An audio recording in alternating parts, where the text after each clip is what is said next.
자, 현 시각이 10시 43분입니다. 오늘 코스피가 그래도 반등을 보여주고 있습니다. 일단 워낙 많이 빠지기 때문에 습니다. 여기도 워낙 많이 빠지니까 반등을 줍니다. 근데 아직은 이게 반등의 범위라는 거죠. 우리가 이제 반전이냐 반등이냐 할 때는 이평선을 1평선의 길을 갖고 얘기합니다. 얘는 지금 올라가더라도 5일선도 내려가고 있고 20선도 내려가고 있고 60도 내려가고 있고 얘는 또 역별이 있죠. 그러니까 반등이죠. 이럴 때 보통 우리가 추세를 얘기할 때 월봉에서 추세를 알아보는 방법이 있고요.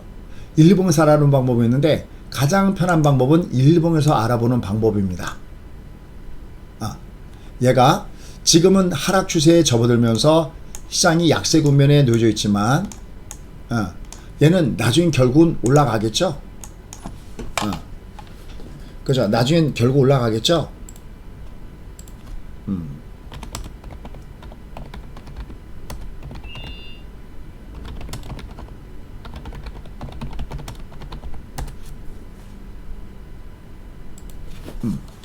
얘는 지금 현재 월봉상에서 6개월선 아래 있기 때문에 얘는 월봉상 6개월선 아래 있기 때문에 얘는 하락 추세에 있습니다.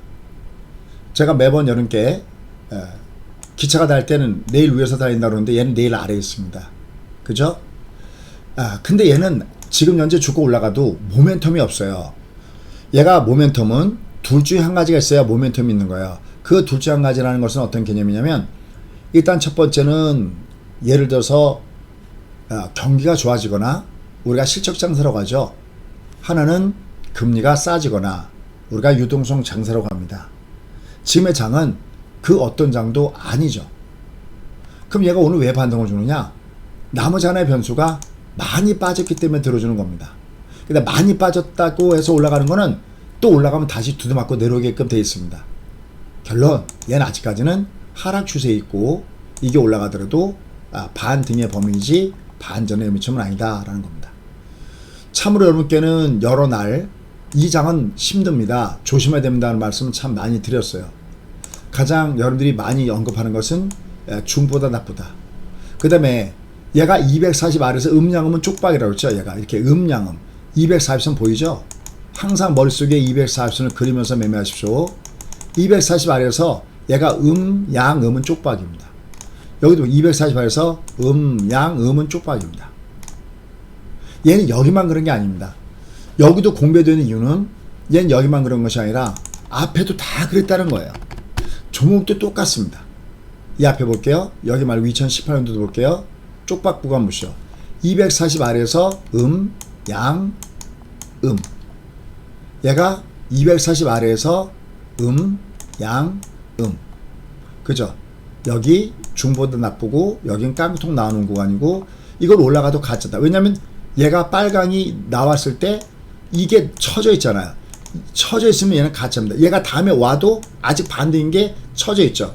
그러니까 얘는 반등이지 반전이 올 수가 없습니다. 지금으로서는. 아셨죠? 그러니까 들어올 때마다 나는 현금을 만들어 놓는 것이 필요하다라고 보시면서 매매하시면 됩니다.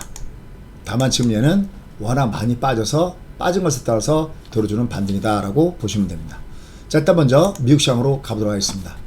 미국 시장이 혼적 끝에 다시 주가가 조정받으면서 내려왔습니다. 역시 무엇보다도 이제는 경기 침체 쪽의 얘기가 굉장히 심각하게 많이들 나오고 있습니다. 결국은 금리를 올리는 것 자체가 인플레에 의한 것이고 그 금리 올리는 것이 결국 기업체에 타격을 준다라는 얘기가 되겠습니다. 일단 오늘 관심이 됐던 것은 제롬 파웰 연준 의장이 경기 침체 가능성을 언급을 하면서 경기 침체에 대한 우려가 3대 지수를 모두 다 빠지게 내려왔습니다. 상원 은행위원회에서 출석한 자리에서 경기 침체는 물론 연준이 의도한 결과는 아니지만 당연하겠죠. 말은 저렇게 할 수 있습니다.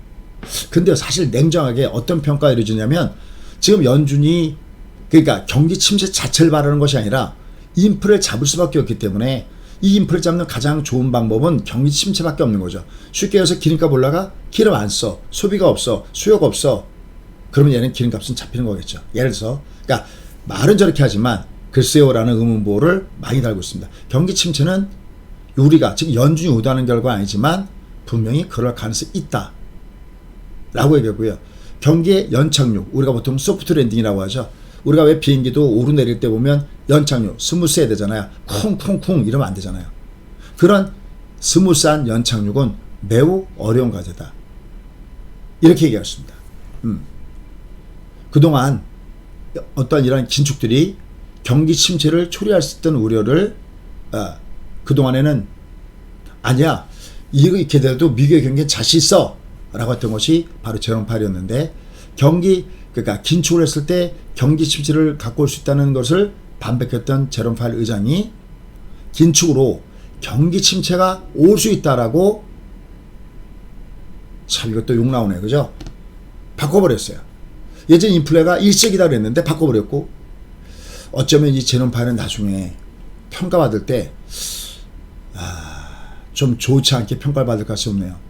이번에 대응도 너무 늦고 그렇죠. 저런 얘기들이 어쨌든 앞으로 몇 달간 그 인플레이션이 2% 돌아가는 강력한 증거를 찾을 때까지 지속적인 금리 인상이 적절할 것이다. 뭐 이런 얘기를 하면서 주가가 밑창으로 내려가는 모습을 줬습니다. 다만 별로 안 빠졌죠. 그래도 왜요? 워낙 많이 빠져서 그렇습니다. 워낙 많이 빠져서. 그래도 천만다행인 것은 얘가 지금 주가가 조정받을 때 여기 보면 5일선을 지켜주고 있다는 것이 천만다행입니다. 얘가 5일선 지켜주면 그래도 반등이지만 위로 들을 수 있다는 거죠. 물론 얘는 상승다운 상승을 주려면은 얘가 이렇게 5일선 쌍바닥을 줘야 2선 위에 올라가면서 제법 올라갑니다. 아직은 외바닥이기 때문에 반등 한계는 있지만 그래도 5일선을 지켜주는 반등은 현재 상태에서 다행스럽다라고 얘기할 수 있겠습니다. 자, 이런 가운데서 국내 증시 여전히 아직은 약세 현상입니다. 그냥 많이 빠져서 빠진 것 때문에 위로 들어줄 수 있지만 아쉽게도 아직은 그 이상도 그 이하도 아니다라는 점에서 무리할 필요는 없다라는 겁니다.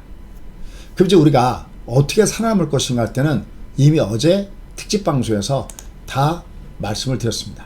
네, 여기 보면 여기 보면 경기 침체론 속에서 한편으로 주가 바닥론이 있는데 어떻게 될 것인가. 어제 내용 여기를 자세하게 여러분들이 들어보시면 좋을 것 같다는 마음이고요. 그 다음에 이미 큰 밑그림들은 여기다 다 그려드렸죠. 이 주가가 2,400에서 반등을 줄 때 이후 이거 설명드렸고요. 그리고 여전히 진바닥이 아니다고 진하게 여기다가 설명을 드려놨고요. 예고된 하락파동이다. 아직도 하락파동이 남았다. 수없이 여러분께 예고를 해왔던 부분들입니다. 꼭 들어보십시오. 자, 제가 말한 거 3편의 연속극의 드라마이기 때문에 연결하면 여러분 내공도 많이 증가될 겁니다. 그러니까 아직 구독 알람 안 해주신 분들은요, 구독 알람 해놓고 보시면 좋겠습니다. 자, 그래서 오늘 주가가 조금 반동을 주고 있는데 그 이상도 그 이하도 아니다 라고 보시면 됩니다. 자, 오늘 이런 가운데서 일부 몇몇 종목들이 올라가는데 근데 이런 거 보시죠. 여기 보시면요, 이거 이렇게 어제 이게 얼마입니까? 어제도 얘가 순간적으로 올라가면서 어제 주가가 장주에 18%, 그 다음에 밀렸어도 7%, 그래도 오늘 주가가 뚝 떨어져서 13%. 바로 종합이 약하면 항상 이런 모양을 보입니다. 왜냐면 종합이 이런 얘기 많이, 종합이 약하더라도 종목만 잘 잡으면 된다? 물론 맞는 얘기예요. 근데 한 번만 하면 그렇습니다. 한 번만. 근데 계속 게임이 돌아가면, 계속 내가 그걸 팔고 다른 종목으로 돌아가면 시가총액이 물이 빠지고 있는 거잖아요. 시가총액이 줄고 있는 상태 속에서 먹는다는 건 굉장히 어렵습니다. 그래서 이럴 때는 제가 가장 권하는 건 뭐냐면 현금의 비중입니다. 아무리 작아도 50% 이상이고요. 사실 50%가 부족하죠. 그래서 50% 이상이라고 얘기합니다. 어쨌든 최소한 50% 이상이고요. 그 다음 나의 계좌 인버스를 항상 끼고 있어야 되고요. 그 다음에 내가 신용을 갖고 매매하지 말아야 됩니다. 그리고 이렇게 계속 합리적인 위로를 한다면, 어차피 하락장다면 상승장이 있다는 합리적인 위로를, 그리고 여러분들도 알 수 있는 위로를 이렇게 다시 한번 드립니다. 경기는 사이클이기 때문에 결국은 돌아오죠. 그땐 여러분들 더 잘할 수 있을 것이다 라는 말씀을 여러분께 드립니다. 그죠? 더 잘할 수 있을 겁니다. 자, 그래서 오늘 뭐 주가가 몇몇 종목군들이 움직이고 있는데 그들 종목군들이 마이너스 3%에서 조정받는 걸 보셔야 되겠죠.